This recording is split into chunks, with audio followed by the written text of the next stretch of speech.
not have the information in their genes to draw upon to control their vehicles to the place of perfection, could this be another reason why we're here? So that humans can draw upon the information we are putting into action at this time, so they can accomplish the task that we completed before coming here. I could be wrong, but it seems before they can do the task of overcoming the human vehicle to the point of no negativity, no death, they need the information on how to. Am I seeing this correctly? Okay, what's the answer? Edward? Well, I think the answer would be yes, we are here to give them more of that information.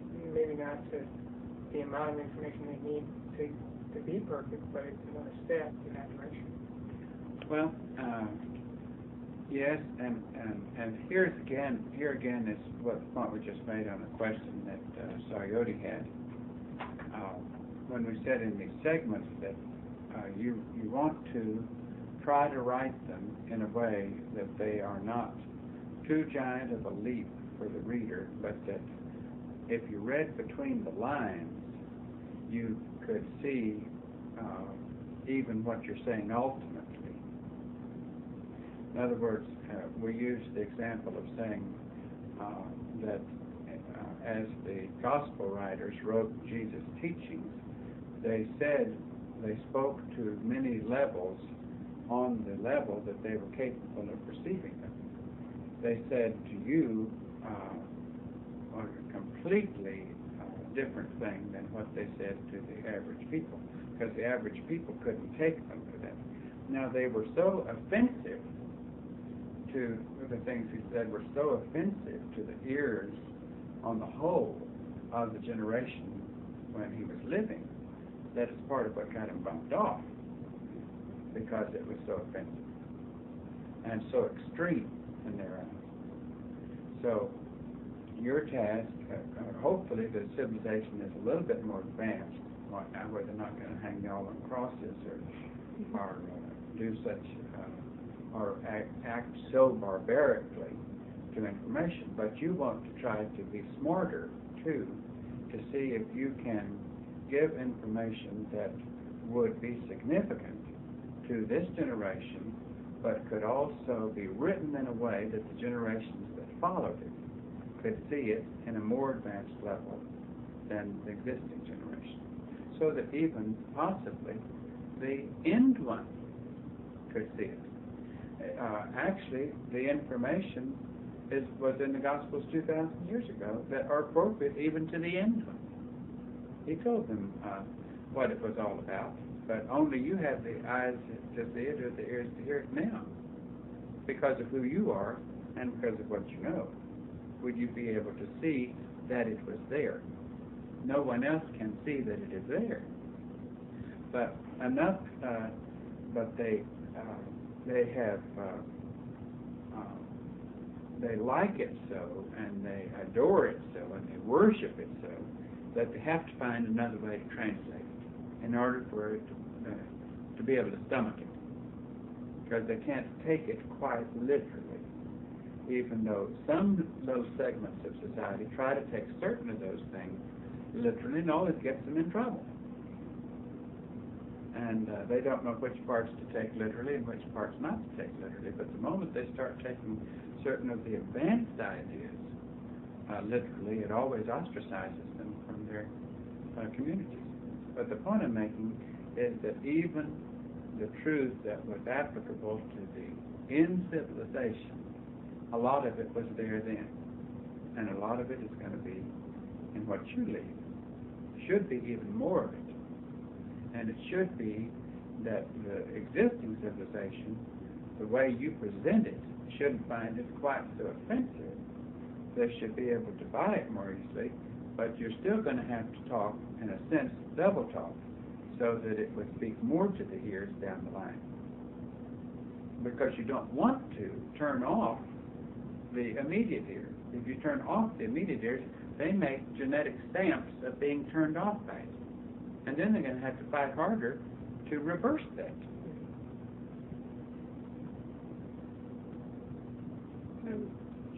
Is the information that's like in the ether, the radio waves, is that only here for them to pick up now, that doesn't stay. That information doesn't stay. That's like thoughts that we're thinking can only be picked up by individuals at this time. That's what I'm saying. It's just it's like when a couple thousand years ago, the gardener came in close and had a mission that involved Jesus and those who helped him and followed him, and possibly his disciples were some students doing a similar thing to what you're doing. Now here again, the next level is very close. Bring fertilizer again. Civilization has progressed a lot in the past couple thousand years, and it's time for them to take information to a more advanced level than they were able to take that information to the present level. But it's true that when this task is over and you're gone, we're gone, that it will dissipate very quickly. But if you have germinated good thoughts that have taken well on the computers here, even though it may not take until after you leave. Don't forget that gospel writers didn't write those gospels until many years after Jesus was gone. And there was no significant movement to paying attention to the teachings until some time after even the disciples had all been martyred. So it was a slow process, but it was the fact that they were martyred and the fact that those teachings were left. The next level did give some very, very direct, significant, almost secret clues on where to leave these documents so that the right people would get them and they would become significant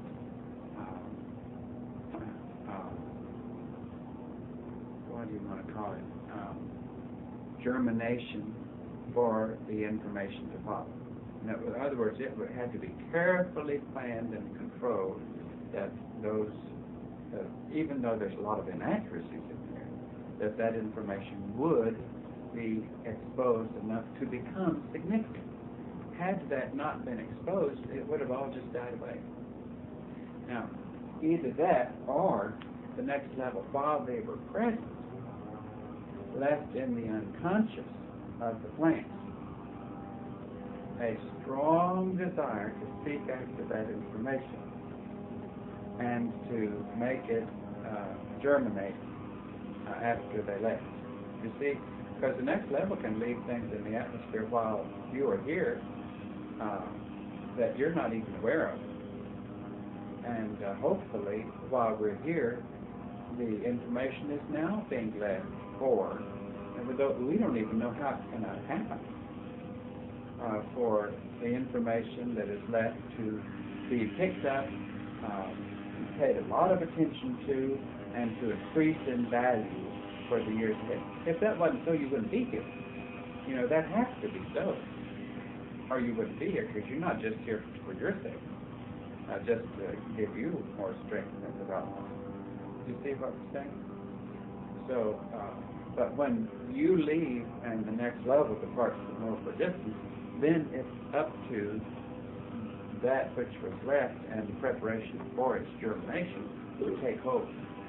So it has to be something on paper or on tape or something. Oh yes, it has to be something material. Even though what can be in their thinking could be the desire to, when they find this information, to find it extremely significant, take it all over the world and promote it in whatever way they're going to promote it. You see what we're saying? Because something had to, when they went and found these letters of the gospel writers and so forth, something had to already be built into those people who weren't a part of that movement to make it extremely significant. It's Sam Salem and James, you know, that material was what brought it to the surface. It could have been what was even brewing in, say, some of the more hidden elements of society. Like there was a group called the Essenes, and you know, some of these more hidden elements. They might have been looking for something hidden that they could really make significant. Do you see what we're saying? Now you don't know what groups exist now. That, well, whether it would be geneticists, which might be a better way to go. You see what we're saying? Because it'd be a less spiritual approach. Because hopefully the garden's grown to move ahead in that way. But somewhere the seeds are now being planted for the right ones to make what is left significant and to amplify it and have it grow bigger and bigger and bigger and bigger to lead them more quickly toward becoming end era humans. I'm not sure if I understand how, like, especially the thoughts in the ether on the radio wave, how does that get right into the genes of the humans, or it, like... We can't explain it, Hambo. We don't understand it either, but we do know that as information, it's like when we become aware of things, that we don't know if there's a big cloud or if it's waves sent out from a spacecraft. We don't know what it is. But we do know that as we receive things, that it is, that we, maybe it's as we receive it, or maybe because we receive it, that something happens which also sends it out, or maybe it's at the same time that we're receiving it, that others also have the opportunity to tap it at their own level of tapping. Now, we know that you then do an additional ham operator job or CB job by thinking those thoughts, and you're preparing your statements and working against your vehicles and putting these thoughts in the air against these habits and all, that you're also sending signals out. It's like taking the same signals that were sent down, and you're through repetition, you're sending those signals out, and they begin to accumulate in a sense, and more people begin to say, it's time to stop smoking, it's time to not be so alcoholic, it's time to be free of our habits, it's time to think of not participating in sex and pleasure. It's time, you see, that has to be happening, but we don't know the technical description of how that happens. It isn't something that happens like a radio station broadcasting a show. It's a very technical thing, and it has many. But it's as realistic as radio projecting radio signals. It's probably more advanced. But it isn't that simple. In other words, they just can't sit in one station because it involves many things, and certainly it's something spiritual, right. You know, something actual. That's, in fact, when those talking, to think of all the things, the aspects of it, just almost puts my brain into a spasm, because I wouldn't even know where to start to answer that question. And Doe kind of summarized it, but what he said was only about half of what really happened. But it's enough. You know, that's all you need. You don't need any more. Can you understand it? When the individual sees it, is it kind of like being asleep and listening to a tape that's playing during your sleep? It's because that individual has grown to be desirous of improvement. He is looking for. He has to be looking up. He has to be seeking. It is not imposed upon him. Now, he may not even be consciously seeking, but he is seeking. A lot of times you aren't consciously seeking. I mean, let's say that someone, an alcoholic, for example, he's still drinking, and if you said something to him about stopping drinking, he'd probably say, I can stop it now. I'm drinking because I want to. And he doesn't even become aware that what he's really looking for is, as anybody else, nobody wants to be dependent upon something that comes in a bottle or a needle or a pill. You know, nobody wants their lives dominated by things like that. Realistically, they don't. In their conscious mind, they may not know what they want well enough. And then others are even consciously aware that they are seeking something better. And those that are consciously aware that they are seeking something better, they of course become better tools of helping things move on. Back in the days of the Old Testament, when the Lord was very close to the people, and he wanted them to look to Him, right? It's still the same now. He still wants them to look to Him, and Him being the source of all this information. And if you're not looking to Him, then of course you won't receive any of this information.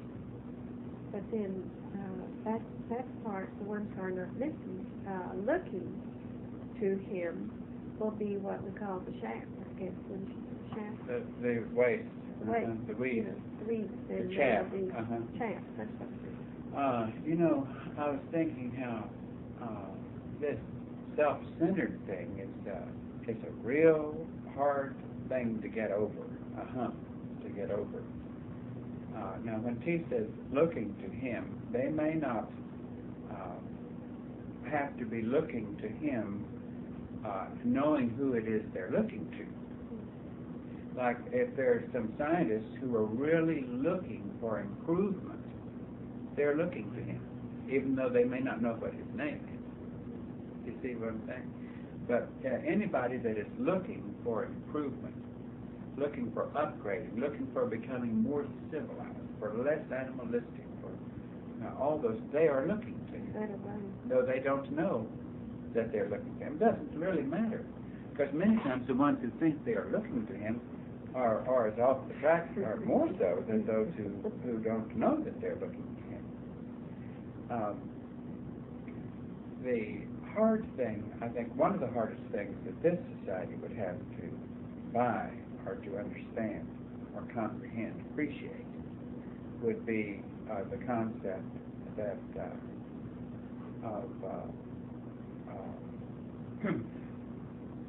wouldn't you rather be a part of the stream that goes into many branches that ultimately knows no separation between itself and the mind at the next level? Then wouldn't you rather be a part of that than to just be a little individual blob of something called self, with the concept of heaven related to that little individual, or reincarnation as related to that individual? In other words, there's something so programmed into their genes, they're scared to death of losing self. So they want to think that self goes to the grave, ends up in heaven, or self reincarnates, or self. You see what we're saying? And what you know is that what you don't want is self. Now, the funny thing is, when you get to the point where you don't have any respect for self, you only want to be a part of the mind of the next level, that is when you receive self. You see what we're saying? And everything prior to that loses self. But didn't Jesus tell them that 2,000 years ago? That those who, what was it? Press that? Yes, those who would lose their life will gain. Those who would have it will lose it. And it's, but nobody understood that. But it sure sounded neat to say from the pulpits in the cathedral. You know? But if you could get that concept clear in your head of the beauty and the value of becoming a part of that stream, and that you're not nothing is lost, everything is gained. What would be worth something to have a self exist as rotten as a self is? That would be the end of forward motion. I mean, what kind of world would heaven be if all these little cells, as they are, were taken there? And they're certainly not going to be taken through some shower bath and suddenly be a perfected, developed, end of human existent creature just because they said, God, I love you on their knees every Sunday. You know, just, but if you could think about it and appreciate it, it will help prepare them to be less self-conscious. It's like I don't care how bad I am, even though I say I do, but what I can't stand to lose is self. And what you're working to lose is self. You want to be no different from any other member of the next level. You want to have no identity other than the fact that the next level says your identity is so-and-so. But you don't want to have any characteristics that differ from all other members of the next level. In a sense, if you carried that all the way, you would choose to have no identity. You would just be like all the tools. Let's say you had all the tools of the next level marked A, B, C, D, E according to their age. And you'd be saved. You'd be happy to be among all the C's. You see what I'm saying? And you wouldn't care. You don't want to be any different from all the rest of the C's, but you'd like to be able to do C tasks like all the other C's, and you wouldn't want to stick out from the other C's for anything negative or anything aggressive or anything that had to tend to you especially because you had certain little ways they had to be handled with kid gloves. You see what I'm saying? And the beauty of it is, as you crave to totally lose that identity, and as they crave to lose it, that will eventually get them to the point where they will be at end of human kingdom, beginning of next level kingdom. So that's why it's so good for you to understand this and put those thoughts so strongly in the air, because it will help them also be less self-centered. Those humans out there, there's not one of them that isn't totally self-centered. Even the one who says he is so glad to not be self-centered, that he would give himself for so-and-so, he doesn't mean that at all. He might believe that if he did it, it would win him something else. It would win him a place in heaven. Or it would, you see that? But or they will give themselves for their country, or they will do that because they've been taught that that's the patriotic thing to do or a godly thing to do, and they will buy that. But they're not doing it for the right reason. They're not doing it for the next level. They're doing it only to their own limitations, you know. Right. Or they can interpret not being. They're not capable of seeing it beyond. They don't know what it is totally. It's something that they're not capable of seeing. But you all can let them know what self-centered is and how to overcome it through a second. Yes, that's something that would help your brain too, to understand shedding self-centeredness. And see if you can talk about it without being spiritual, or without sounding spiritual.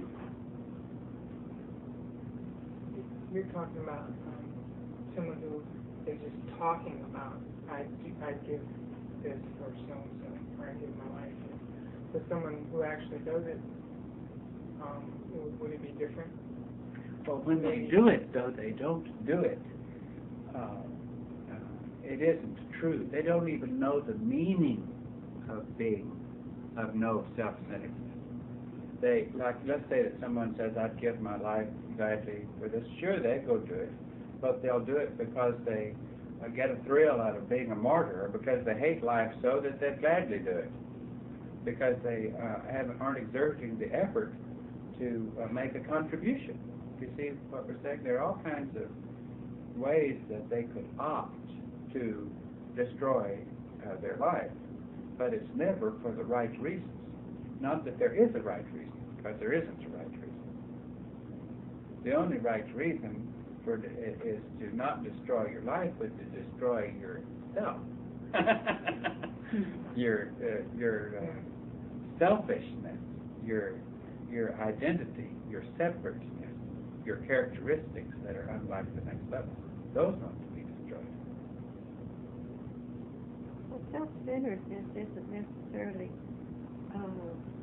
giving us the self or No, but I said a moment ago that some think they aren't self-centered by saying, I'm glad to give my life for this. Oh, And well, that's- I know that, but I just wanted to add it, that wasn't the only kind of self-centeredness.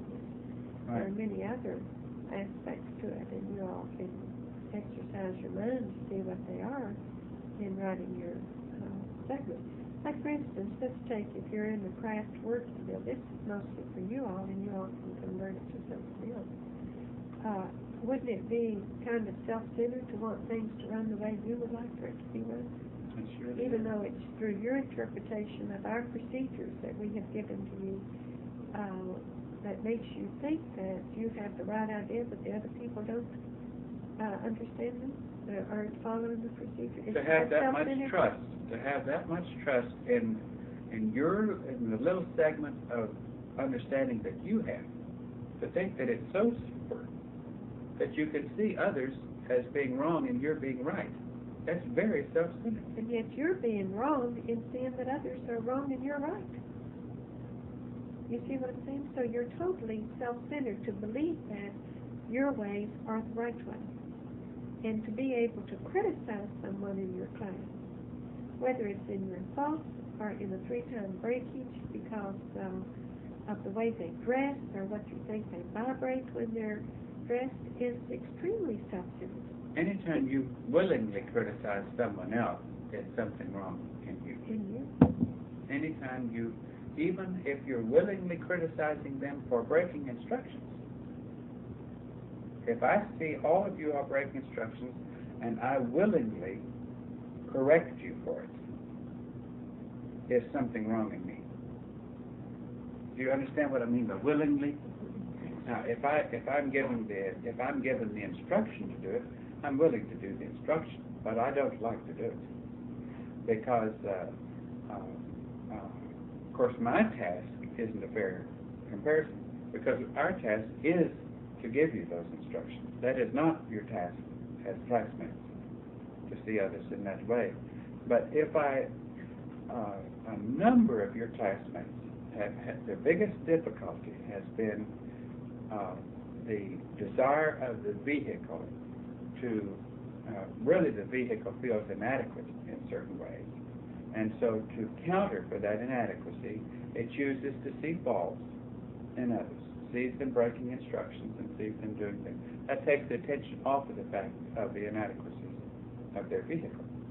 And also convinces them that those faults of those others need to be brought up.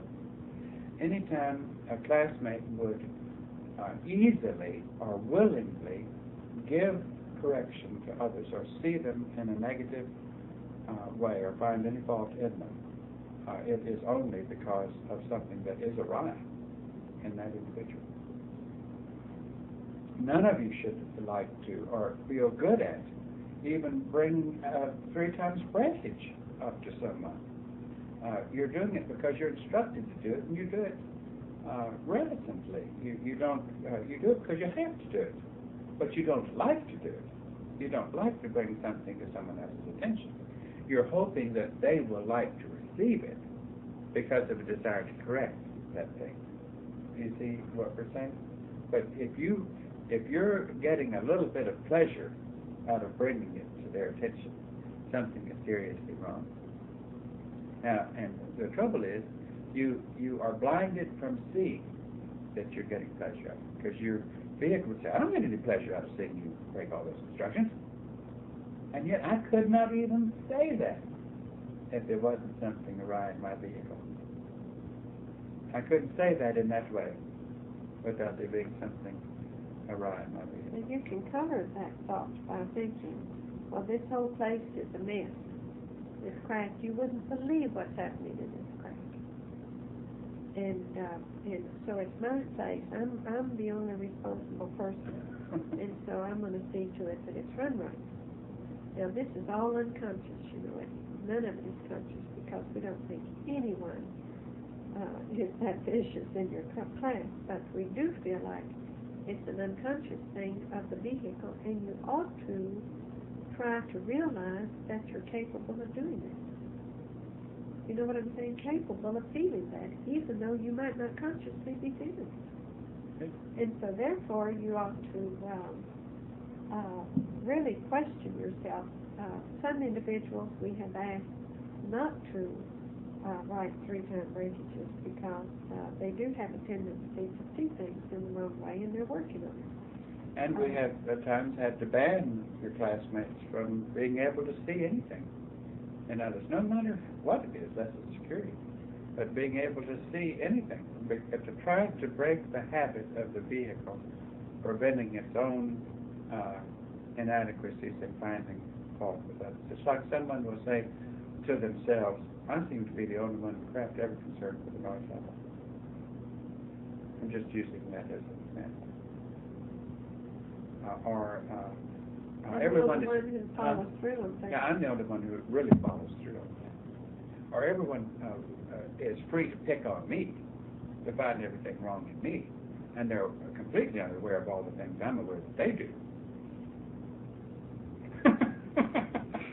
These are said not necessarily in the same tone, No. but it's said in a roundabout way, and which means the same thing in other words, we're not covering up the feelings. We're covering them up as we see them. You can say all kinds of words. I may be wrong, but I believe that so-and-so may have done such and such and all this. But in a sense, when we read it, our minds see exactly what you're saying. And this is how it comes across to us. You can't fool the next level.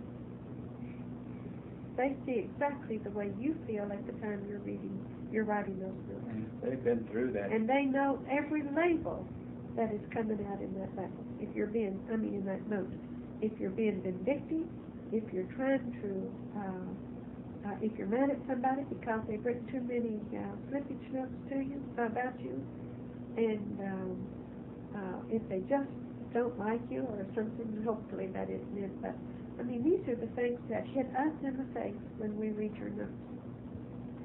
If they're there. If they're not there, we can breathe through it without anything. But believe it or not, you can't hide any feeling by flowering it with words. It comes very direct to us, and this is the way it is in the next level. And you should appreciate that, because you can't con anybody in the next level. You can't smile at them. Haven't you seen a little kid that would do something wrong and his mother was about ready to fuss at him, and so he looks at her and smiles and says, I love you, Mommy, and then she melts and forgets all about what he did? Well, it isn't like that in the next level. And he's learned a real neat trick. Learned a real neat trick.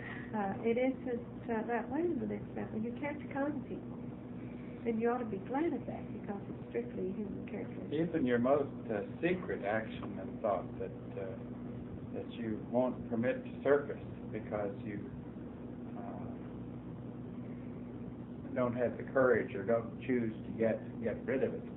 Even those come to us just as clear as crystal. But it's only because we've been there. It's only because we're older. And it's fortunate for you that they do come to us. It's not that we tune into you. It's just, if you walk, as we walk in the door, you all say hi to us, right? We say hi back to you. We can't deny that you said hi to us. And we can't deny that you were happy to see us, nor can you deny that we were happy to see you. You see what I'm saying? That's as real as these things are. We don't tune into whether or not you said hi to us. We know it. It happens. And if we see you and there's something around you, not that we zero in, it just hits us, just like you were saying. Oh, by the way, I'm having a slippage every other night, in my sleep, of such and such a thing, or whatever it is. It's so obvious, but yet we won't say anything right away. We will let it go, until it knocks us down or until we get instructions to say things.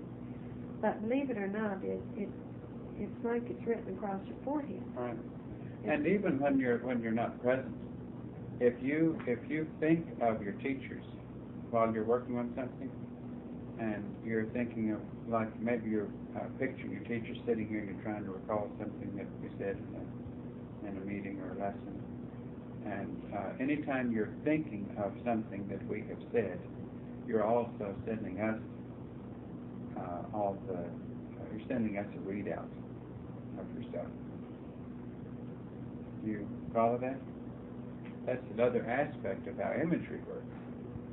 Now the good things are great, you know, but the negative things that you're going through and all really are very heavy. And this is why you really need to control your thoughts so that you won't send such a negative thing to your teachers. Now, it affects Doe more. Doe, and then it comes to me because it's affected Doe. It's like a chain thing. In other words, he's weighed down so that he can't hardly lift his head up. And as he begins to weigh down, then it weighs me down. Now, it doesn't mean we get depressed. We're not talking about depression. We're talking about, and of course, we're and of talking course, about... T is so sensitive that no one would know that anything is weighing me down but T. Because T is so sensitive to any signals that I send out. So it works in that way. So what you want to do is really work on the... That shouldn't be changed. I mean, the system is right. Oh, yeah. The only thing should be changed is what you permit to linger in your thoughts or your actions. And this is the way to get rid of things, right? So whenever your slate is clean, then... We'd be so happy. but, I want to say one other thing about what we talked about a moment ago. okay. And we've said this so many times, but I just want to say it once more, and that if every one of you could say to your, or any of you who have any difficulty ever with impatience or irritability, if you could say to yourself that there's nothing that can happen in your craft, nothing that another individual can do, bumbles or not showing up or not doing their lab work, or there's nothing that they can do that would justify your giving in to irritability or impatience. You understand that? Now, that doesn't mean that it's right for them to do those things. That means that they're doing those things is their problem, not yours. Do you follow that thinking? In other words, let's say I'm due to go on a run and you're 5 minutes late, and the next thing I do, turn around, is that you do something else that seems to affect me, and all I can see is that you're breaking all the procedures, and I'm on time for everything, and you're driving me crazy, and it's not only one, but it's 6 of you, one right after row, and the next thing you know, I'm just impossible. But I'm not impossible because of anything I've done. I'm impossible because of things you have done. Do you see what I'm saying? And that's the way your vehicle will think. And there's nothing that could happen in your craft or outside of your craft that would justify your own irritability or impatience. And believe it or not, irritability hits us the same as anything else. That's right. If it's what you're dealing with, it comes to us just like anything else comes And to us. we felt it quite a bit. Doesn't mean we vibrate. We end up being irritable. It's just that we have to fight off irritability. That's right. And therefore, this is how it comes to us. In other words, it comes to us irritability, impatience, sensuality. Anything that any of you deal with. It isn't that we're immune from. We are the punching bag, and it's but supposedly, hopefully, we can take it, or we wouldn't have been given the assignment we've been given. No, we take it. It's not this bad all the time. We're talking about. We just want your gloves to get softer and softer and softer until you don't even need the punching bag. All good signals go to the punching bag instead of blows. Also, there's something else I want to ask you. If you are scheduled for a run, a shuttle run, And do you have the option to not take it?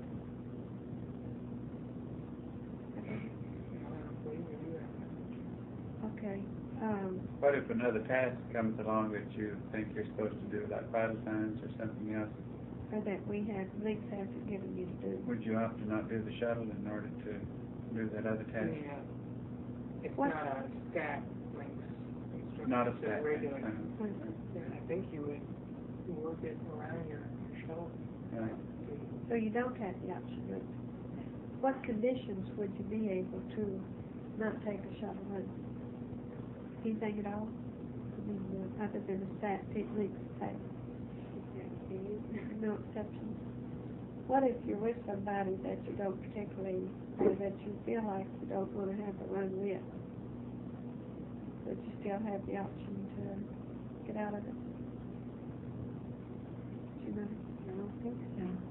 Okay, so really there's no exception, right? But if you have somebody, if there is one exception more, but if you feel like somebody, like a tie that you had with somebody in the past, and you felt like it was bothering you in that way, you could write a note and say, I would like to not have any runs with that person. But you can't say, I have too many things to do and I can't take the shuttle run, which is a momentary thing. As the shuttle run is coming up, you can't opt to take it or not take it, right? And no one can take themselves off of shuttle runs, right? Right. Right. In unison. They can't hear your head. So the thing of it is, we want you to check yourself and see if you're not getting a little bit off the track when you choose to do things like that, which I understand that it has happened recently in your class. Also, do you think it's right to see somebody vibrate something that appears to be sensuality, and do you have the authority to write a note saying that person is vibrating it? Even with check partner? Even with the check partner, you know? No, I don't think so. I could be wrong, but I thought you said before that if you see someone vibrating sensuality, there has to be something in you Right. that is also not quite right. And So the point is, the moment you recognize that feeling at all, that's when to abort the thought from your own mind. Because to look at it, even to investigate it, is to yourself, is for yourself to permit sensuous thoughts, even though you can say they're the ones emitting them, not me. plus the fact that you're making a judgment of that person, which isn't right. You want to add something to that, Amber? What that is? But the thing of it is, you don't want to, in fact, 3 people should not accept a note in that regard if you ever get one. In other words, you should turn it back to the person and say, I'm sorry, but I don't think this is the kind of note that should be written. And the person who wrote the note should examine it and see if maybe he or she is trying to put the blame on somebody else for their own personal feelings. So this has happened recently in one of the crafts, and it's a good example because it's a sign that more things are coming out. In other words, we can use this for something good so that we can all examine ourselves. You know, suppose you say that somebody appears to be acting very human. That again is a judgment, because only it's true that that individual may have some characteristics of a human, but I don't think that we should make an overall statement of saying that it's like having a human in our craft. You follow that? We all have human characteristics, and some may have more than the other, but it still isn't fair to that individual to send out a thought like that, saying that it's like we have a human as a craft. Because that again is a judgment that you do not have the right to make. And all you can do is keep it very impersonal by looking at the things where procedures are broken. And there are the procedures that we have tried to set down for everything, so you can keep everything impersonal that you see individuals doing that are on the human level. And if you can, when you write a note to, then that isn't a broken procedure. That again is what we talked about a moment ago, saying that there's something within you seeing it. Now, I don't know how you can handle something like that, other than if you do see something like that. But in a sense, I feel like it has to come from more than one or two individuals. In other words, let's say one individual is vibrating that particular thing that I mentioned a minute ago, and let's say it was a SAT-3 person, and the others in SAT-3 ought to feel like it's a combined thing on their part, to feel like you can help that individual in some way, but we can't by talking to them. But you don't have one individual go to all the other SAT-3 people and try to lobby them into agreeing with what you feel, because then you're the person who is starting that lobbying is the one that's having trouble, and the others may not even be aware of it until that person brings it to their attention, and then they begin to notice it, and then they too can be influenced by that influence because they're looking for it. Because they're looking for it. And we don't want your mind on that level. No, I want you looking for it. You see, we would rather you take people from the higher level. And so only a person who has that sensual feeling inside of them will be the only one affected. I could see every one of you all as being sensual. Are you not occupying animal vehicles, very primitive animal vehicles? And I think primitive animal vehicles are very sensual. If I wanted to look at you that way, if I wanted to tune down to that, you see what we're talking about? And you can always see someone in a light that is negative if you're looking for that. But we don't want you to look at that level. We want you to block out that kind of thought from somebody. And realize it's only animal characteristics within yourself to be tuned into. Otherwise, they could be doing something like that is not affecting you, unless they're hitting you with it or something. But if you should be immune to it because you're holding your vibrations in a different place. Now, what happens when something like this happens? It's usually one of two things. It's usually an attraction for that individual, and they're letting it off in this way, fighting it in this way. Or it's a vindictive thing to get back at somebody because of maybe what they did to you, and that's the only thing you can find wrong with them.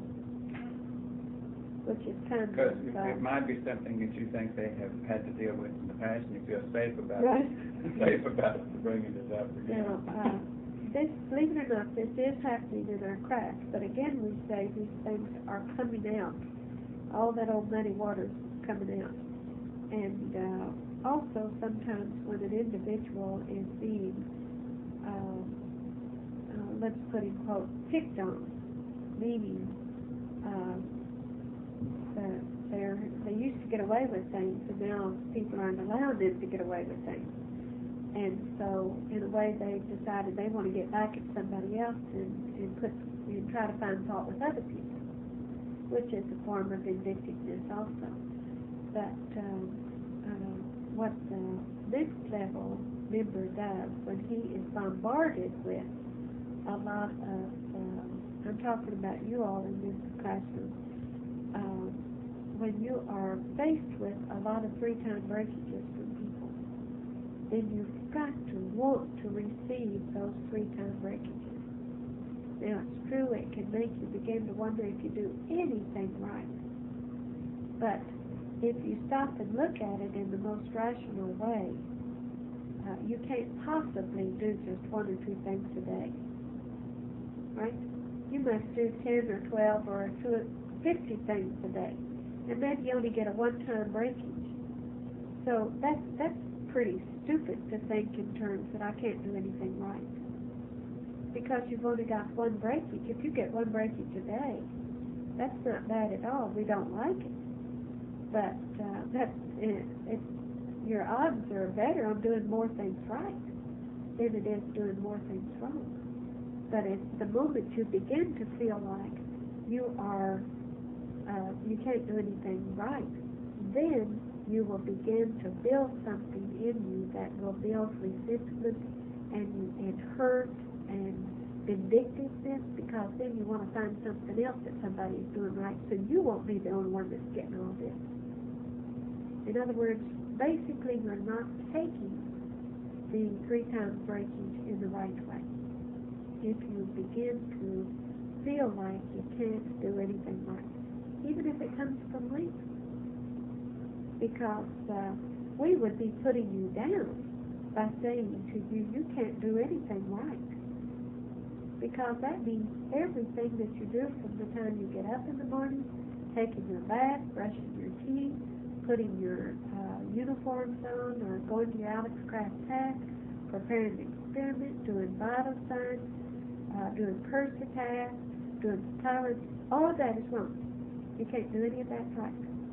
We would be saying that to you if we said that, and we don't talk in terms like that. So therefore, we don't want you to think in terms like that. It's just that one thing that you have not done correctly. And so you get something 2 or 3, 4 days in a row. That again is only 3 or 4 things that you have done wrong. This is how you want to think. And this way you can accept it as a member of the next level, not on the human level. And I hope I explained that well enough so you can understand it, because you're getting to a spot where we're getting rid of the nitty-gritty. We're getting rid of the really muddy water. You've gotten rid of the oodles of things. And now you're getting rid of the things that I would say would be more like the branch. You know, you had the trunk, and you've gotten rid of the branches, and now you have to get rid of the things that are the trunk, which would be the basic thing that caused all the little offshoots that you've had to get rid of.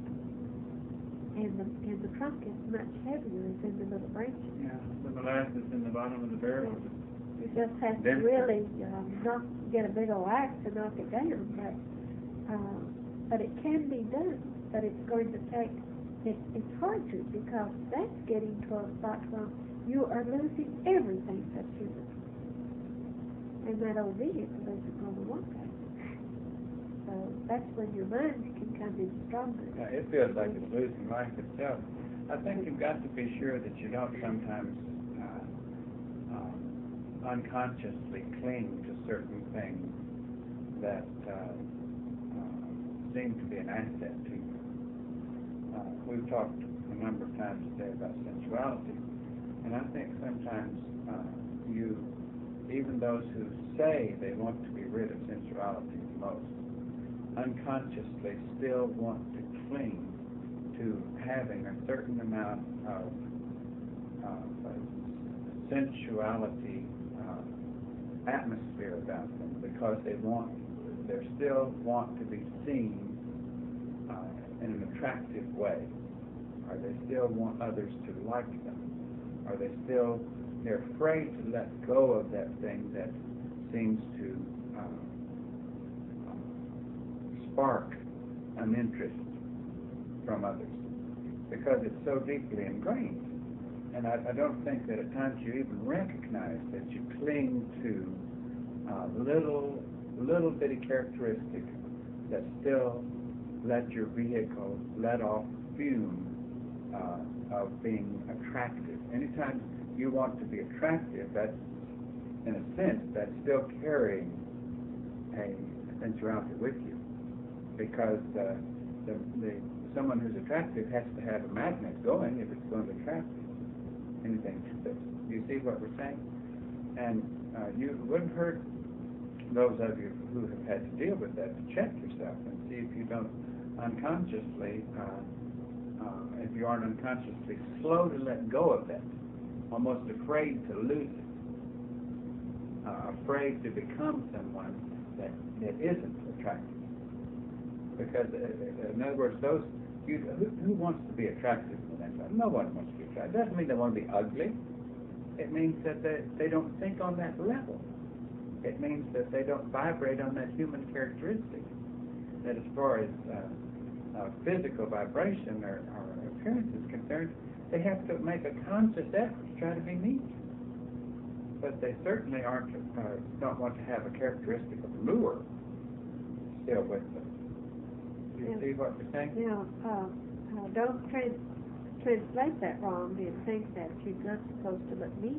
No, that's and what you're I not said. supposed to have your clothes matched and things That's like right. that. But you don't allow a thought to come in of, I really look neat, or I'm really sharp looking, or whatever it is that you feel. Because I know that some of you have mastered it. Your vanity, in a sense, was one of the strongest things that you had. And you mastered it for so many years that it's awfully hard to see it really for what it is. When you're getting close to getting rid of it, there's still a little bit of it that remains. And it's like if you still look in the mirror too much, or if you're trying still to see if it's not such a bad looking person, when you look at yourself in the mirror, or whatever it is that you feel, you want to just check and see that you're not still carrying some sort of attractive feeling of wanting to be attractive. It's like maybe it's still a clinging little need of perfection, or clinging little need for ego boost, to have someone else find you an attractive person. And we tempt you by bringing you some nice things to wear, Yes.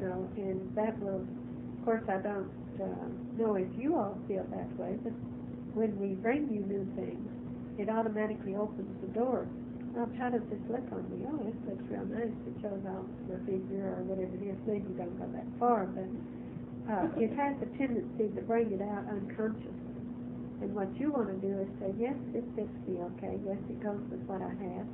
And even if it isn't exactly the color or the design that you would have liked in the world, you ought to realize that we are trying to teach you how to judge things according to the way the next level will get things for you. Now, sometimes it isn't physical. It's physical, but it isn't obvious physical. Sometimes it has nothing to do with clothes or hair or anything like that. It has to do with the way you speak, the sweetness of your voice, or whatever it is. It comes across as flirtatious. It can come as a little lure, just in the mannerism of your speech, or the way you twist your head, or the way you still let the muscles in your face move as you look at someone. It's Do you like see what we're saying? It's like the little child smiling at his mother, When he wants to get something. And these are all vehicular things. Yes. And you want to change the vehicular. And they have been trained for a long It's in time. the genes.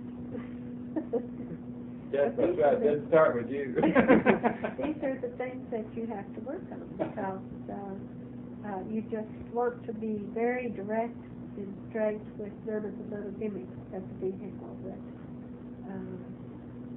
show in order to get things the way, get things to happen the way they want them to happen, or to come across in the way that will get some kind of reaction from you. And it can be done. You all are getting closer to the surface, meaning you're getting more out of your chrysalis. If you can just get more out of it, the better you will feel. Just showing that you seeing that vehicle for what it is and having control of it, getting enough mind in to really not be conned by any of those genetic characteristics that link in those vehicles that you're wearing. You know?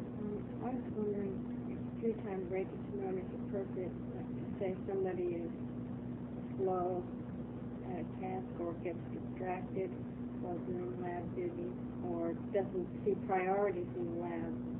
That's something, that's lab strategy. Right. In other You words, have the a lab procedure people, for that.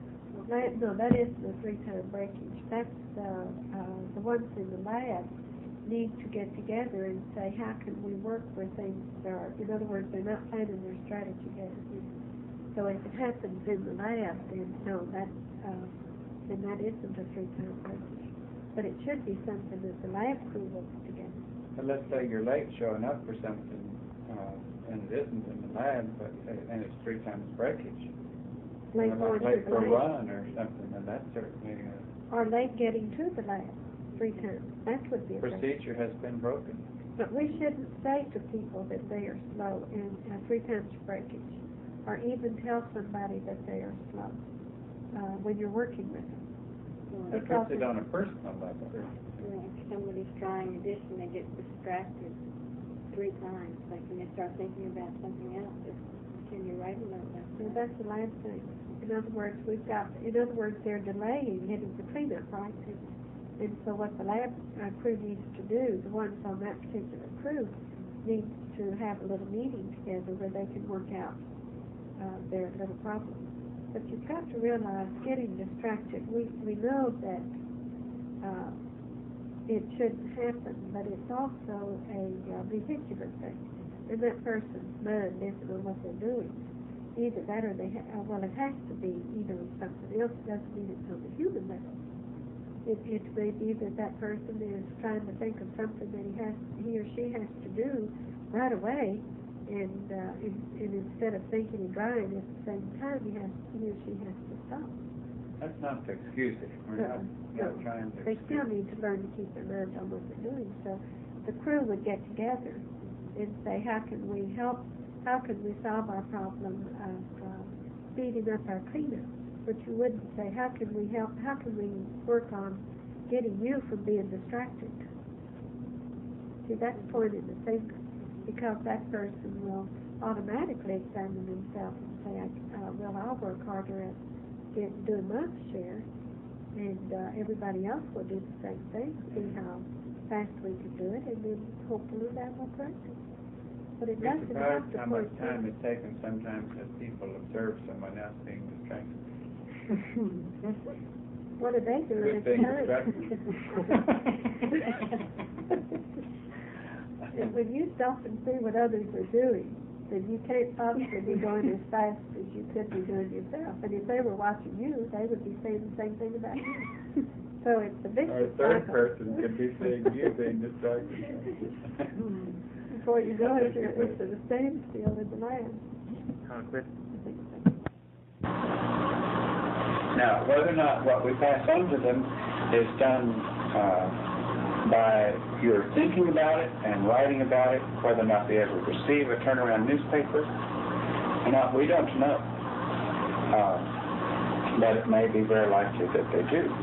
We don't care, but the important thing is we don't want to waste a moment doing our task for the next level. And you don't want to waste a moment doing your task for the next level. We feel like it's your task now to concentrate on these things. And if it's because you're thinking about them can do the world so much good, or whether it's in writing them, they read it and it does the world so much good, we don't care. But we want to work as fast as we can in case it's the second. You see what we're saying?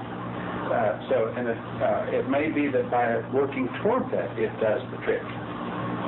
But we will assume that it does, because maybe that'll make you work faster and work harder. Do you see what we're saying? And we know that it's that they're ripe for it. They couldn't be more ripe. Never has the world been as ripe for turnaround and as advanced in technical ways and mental ways as it is today. And so never was it more ripe for this kind of thinking. We better call it quits.